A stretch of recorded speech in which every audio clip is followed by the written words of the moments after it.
friends, welcome to our YouTube channel keralacuisine. എന്തൊക്കെയുണ്ട് വിശേഷം? എല്ലാവരും സുഖമായിട്ടിരിക്കുന്നോ? അപ്പോൾ ആദ്യമായിട്ട് ചാനൽ കാണുന്നവരാണെങ്കിൽ ഒന്ന് സബ്സ്ക്രൈബ് ചെയ്യണം കേട്ടോ. സബ്സ്ക്രൈബ് ചെയ്ത് കഴിയുമ്പോൾ തൊട്ടടുത്തുള്ള ബെൽ ഐക്കൺ കൂടി അമർത്തി കഴിഞ്ഞാൽ ഞാൻ ഇടുന്ന വീഡിയോസിന്റെ നോട്ടിഫിക്കേഷൻസ് നിങ്ങൾക്ക് ഡെയിലി വരുന്നതായിരിക്കും. അപ്പോൾ നമ്മൾ ഇന്ന് ഉണ്ടാക്കാൻ പോകുന്നത് റവ ഉപ്മാവ്. ഉപ്മാവ് എല്ലാവർക്കും ഇഷ്ടമാണോ എന്ന് എനിക്കറിയില്ല, ചിലവർക്കൊക്കെ ഒന്നും ഇഷ്ടമില്ലല്ലോ. പക്ഷെ ഈ ഉപ്മാവ് ഉണ്ടാക്കി കഴിഞ്ഞാൽ എന്തായാലും എല്ലാവർക്കും ഇഷ്ടാവും കേട്ടോ. കാരണം ഉപ്മാവിൽ മെയിൻ ആയിട്ട് വരുന്ന പ്രശ്നമാണ് ഡ്രൈ ആയിട്ട് പോവാതെ അല്ലേ. ഇത് എത്ര ടൈം ഇരുന്നാലും ഡ്രൈ ആവില്ല, ഭയങ്കര സോഫ്റ്റ് ആയിട്ട് എന്താ പറയാ പഞ്ഞി പോലെ ആയിട്ട് ഇരിക്കും. നല്ല ടേസ്റ്റ് ആണ് കഴിക്കാൻ വേണ്ടിയിട്ട്, എല്ലാവർക്കും ഇഷ്ടാവും കേട്ടോ.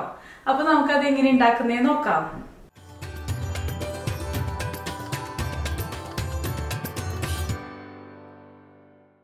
അപ്പോൾ ഉപ്മാവ് ഉണ്ടാക്കാൻ വേണ്ടിയിട്ട് നമുക്ക് ആദ്യം തന്നെ റവയൊക്കെ ഒന്ന് റോസ്റ്റ് ചെയ്തിട്ട് എടുക്കാം. അപ്പോൾ ഞാനിവിടെ 1.5 കപ്പ് റവയാണ് എടുത്തിരിക്കുന്നത് കേട്ടോ. നമ്മൾ റവ മേടിക്കുമ്പോൾ അതിൻ്റെ പാക്കറ്റിൻ്റെ മേലെ ചില റവയുടെ ഒക്കെ എഴുതിയിട്ടുണ്ടാവും റോസ്റ്റഡ് റവ എന്ന്. അങ്ങനെ എഴുതിയിട്ടുള്ള റവ ആയാലും ഇങ്ങനെ ഒന്ന് ഫ്രൈ ചെയ്തിട്ട് ഉണ്ടാക്കുമ്പോൾ ഒരു പ്രത്യേക ടേസ്റ്റ് തന്നെയാണ്. റവയുടെ കളറൊന്നും മാറേണ്ട ആവശ്യമില്ല കേട്ടോ. ഒരു നല്ലൊരു സ്മെല്ല് വന്നു തുടങ്ങും. അപ്പോൾ നമുക്ക് സ്റ്റൗ ഓഫ് ചെയ്തിട്ട് റവ എടുത്ത് മാറ്റി വയ്ക്കാവുന്നതാണ്. ഒരു 5 മിനിറ്റൊക്കെ മതി കേട്ടോ. അതിനുശേഷം ഒരു കടായി ചൂടാക്കാൻ വെച്ചിട്ടുണ്ട്. അതിലേക്ക് 1 ടേബിൾ സ്പൂൺ നെയ്യും 1 ടേബിൾ സ്പൂൺ ഓയിലും മിക്സ് ചെയ്തിട്ടുള്ളതാണ് കേട്ടോ ഇത്. അത് നമുക്കതിലേക്ക് ഒഴിച്ചു കൊടുക്കാം. എണ്ണയൊക്കെ നന്നായിട്ട് ചൂടായി വരുമ്പോൾ 1 ടീസ്പൂൺ കടുകിട്ട് പൊട്ടിക്കുക കേട്ടോ. അതുപോലെ തന്നെ 2 വറ്റൽമുളക് ഒന്ന് മുറിച്ചിട്ട് കൊടുക്കുന്നുണ്ട്. കടുകൊക്കെ പൊട്ടിക്കഴിയുമ്പോൾ ഒരു 1/2 ടീസ്പൂൺ ഉഴുന്നുപരിപ്പും ഒരു 5-6 കാഷ്നട്ടും നമുക്കിതിലേക്ക് ഇട്ട് കൊടുക്കാം. കാഷ്നട്ടൊക്കെ ഉപ്മാവ് കഴിക്കുമ്പോൾ അതിൻ്റെ ഇടയിൽ കടിക്കുന്നത് ഒരു പ്രത്യേക ടേസ്റ്റ് തന്നെയാണ് കേട്ടോ. എന്നിട്ട് എല്ലാം കൂടെ ഒന്ന് മിക്സ് ചെയ്ത് കൊടുക്കാം. ഒന്ന് ബ്രൗൺ ആയിട്ട് വരുമ്പോൾ അതിലേക്ക് ഒരു ചെറിയ പീസ് ഇഞ്ചി ചോപ്പ് ചെയ്ത് വെച്ചതും പച്ചമുളക് 1 എണ്ണമാണ് എടുത്തിരിക്കുന്നത്. മുളകിൻ്റെ അളവൊക്കെ നമ്മുടെ സ്പൈസ് ലെവൽ അനുസരിച്ചിട്ട് നമുക്ക് മാറ്റം വരുത്താവുന്നതാണ്. ഇനി ഇതെല്ലാം ഒന്ന് നന്നായിട്ട് മിക്സ് ചെയ്ത് കൊടുക്കാം കേട്ടോ. ഒന്ന് വഴന്ന് വന്നതിന് ശേഷം ഒരു ചെറിയ സബോള മുറിച്ച് വെച്ചിട്ടുള്ളതാണിത്. അതുകൂടെ ഇതിലേക്ക് ഇട്ട് നമുക്കൊന്ന് വഴറ്റി കൊടുക്കാം. സബോള ഇട്ടിട്ട് അധികം നേരം കുക്ക് ചെയ്യേണ്ട ആവശ്യമൊന്നുമില്ല കേട്ടോ. സബോളയുടെ കളറൊന്നും മാറേണ്ട ആവശ്യമില്ല, ഒന്ന് സോഫ്റ്റായിട്ട് വന്നാൽ മതി.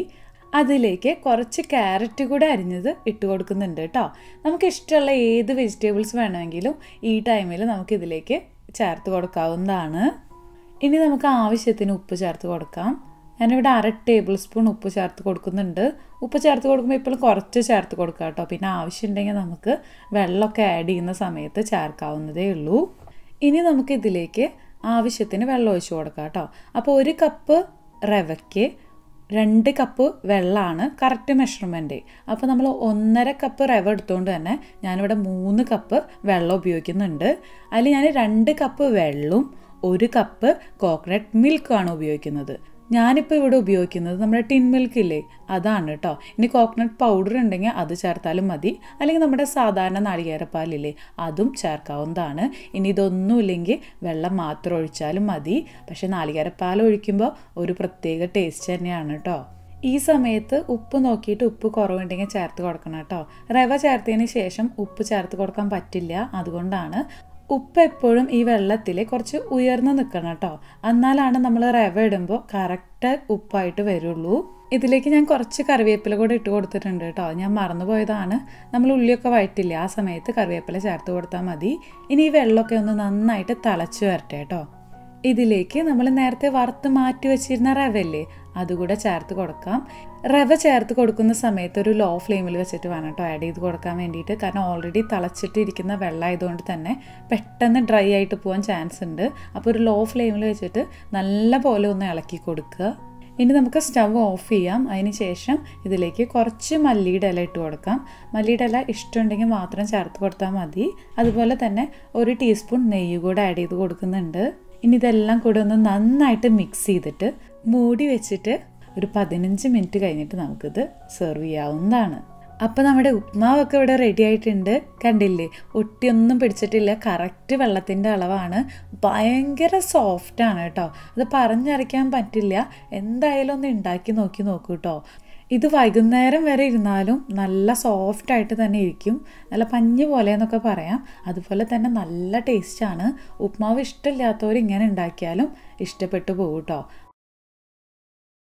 അപ്പോൾ എല്ലാവർക്കും റവ ഉപ്മാവ് ഇഷ്ടമായി എന്ന് കരുതുന്നു. അപ്പോൾ എന്തായാലും ഒന്ന് ഇതുപോലെ തന്നെ ട്രൈ ചെയ്ത് നോക്കൂ കേട്ടോ.